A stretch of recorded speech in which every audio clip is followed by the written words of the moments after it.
Ladies and gentlemen, I am privileged to deliver this keynote address and exchange with you today via video message at this 21st Africa Conference. The trajectory of Africa's development has been and continues to be marked by challenges and paradoxes.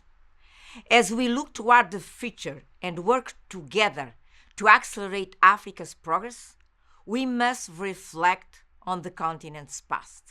This is crucial if you are to examine how Africa can navigate disruption, build resilience, and transform its economies to meet the aspirations of its people.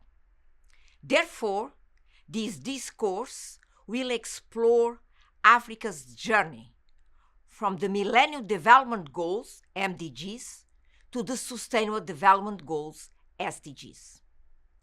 It will look at how resilience has not been built, dissect the role of state absence in hampering development, and finally, delve into Africa's triple paradox, the interlinked challenge of finance, energy, and food systems impacting the continent's development.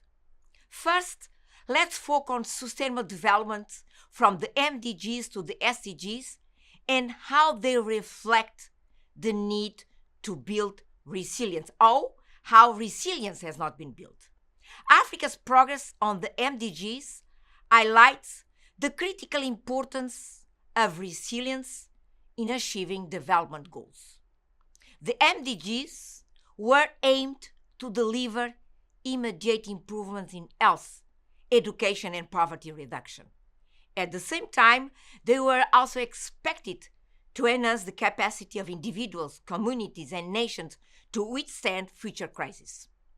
Unfortunately, in Africa's case, the continent's persistent inability to build resilience proved to be a major obstacle.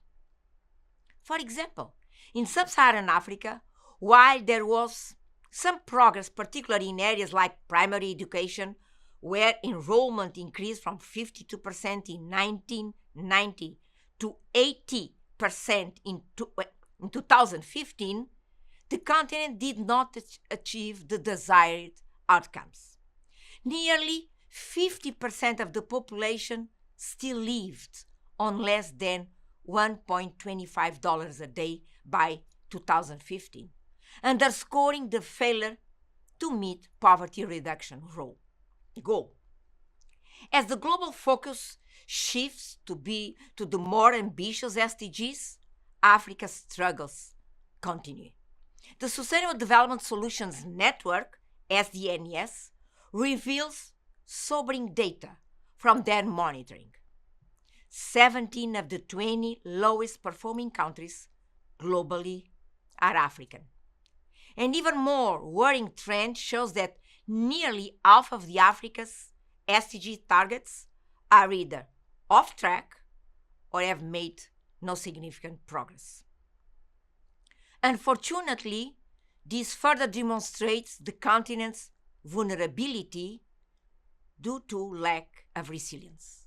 So building resilience in Africa remains not only a development necessity, but an urgent priority.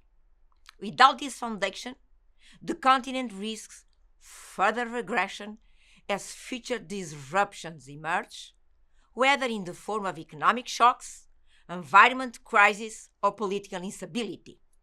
Second, let's discuss how Africa has not delivered on the MDGs and is off track on the SDGs, focusing particularly on the role of state absence.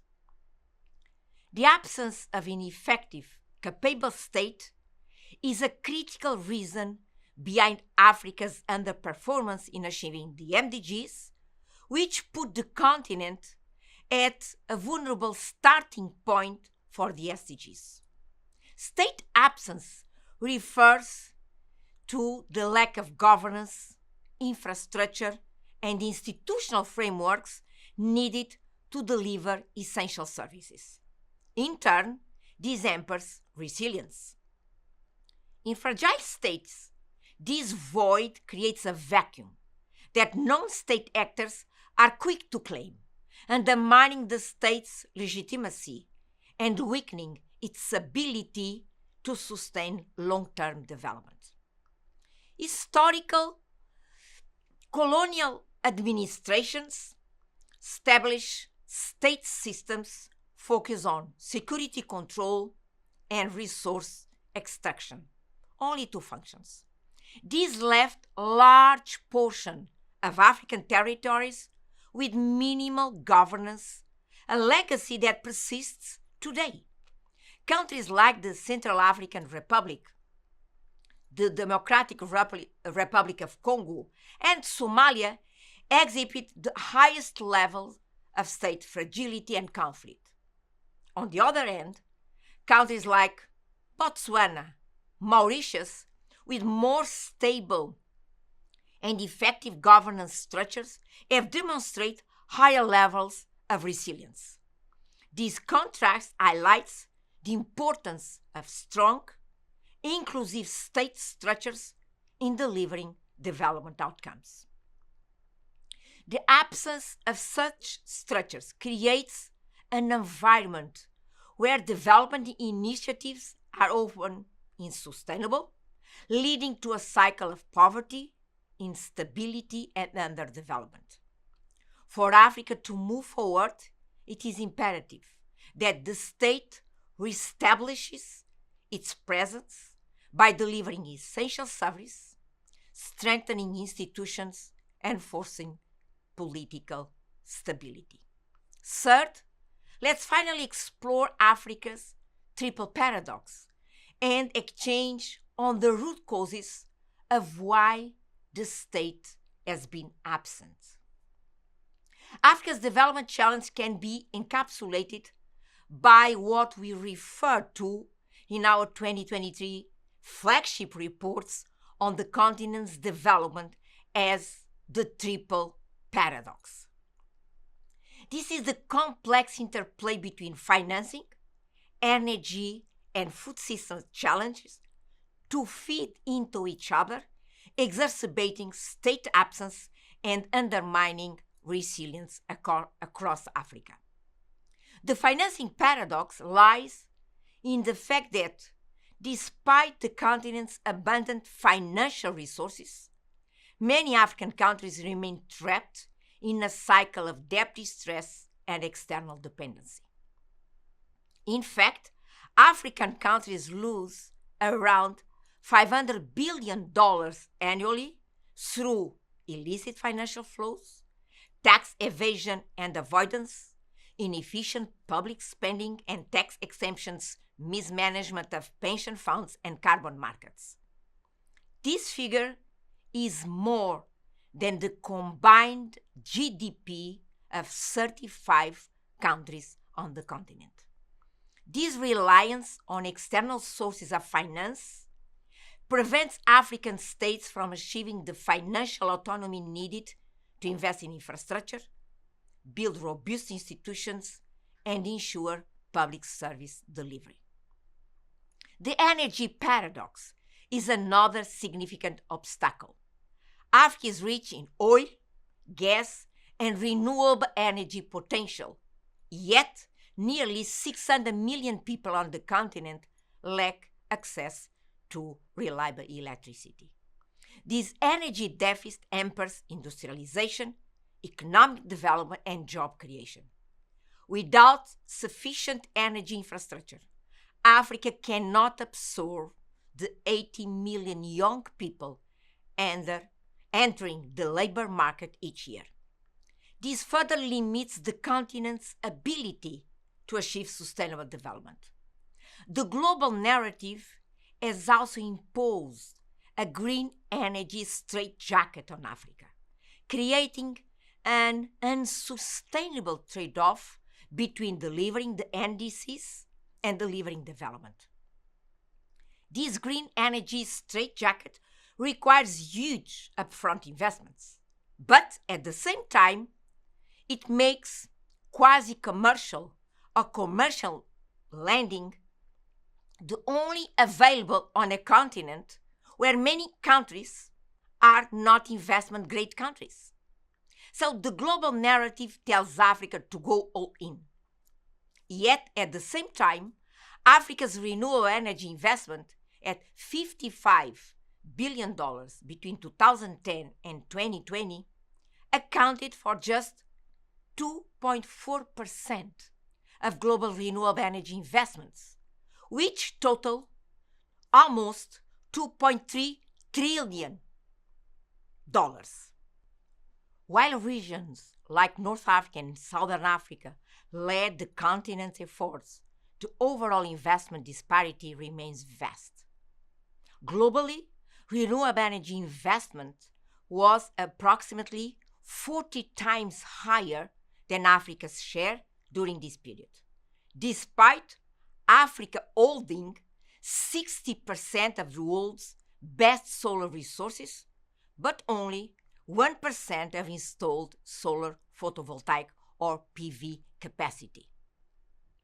The food systems paradox completes the triad. Despite possessing vast agricultural resources, Africa continues to face food insecurity, poor infrastructure, weak market linkage, and inadequate investment in agriculture technology prevents smallholder farmers from accessing large markets. As a result, Africa's food system remains vulnerable, often creating political instability as food shortages exacerbate social tensions. To address these interconnected paradoxes, the role of the state must be redefined and reinvigorated. States must be capacitated to exercise their primary functions, ensuring political stability, delivering services, and fostering economic growth. Key interventions such as improving domestic resource mobilization, enhancing public finance management, and investing in technology and natural resource management are critical to breaking the cycle of underdevelopment.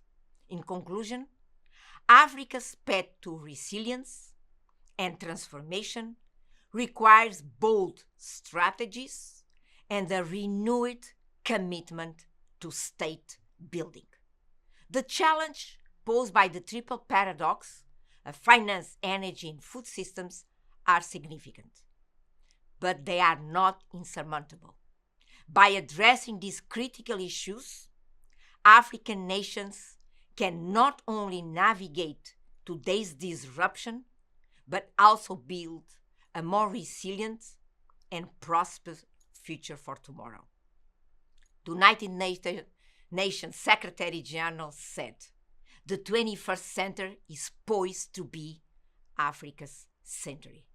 Let's rise to the challenge and work together to deliver on his call. I wish you a fruitful, action-oriented conference. Thank you very much.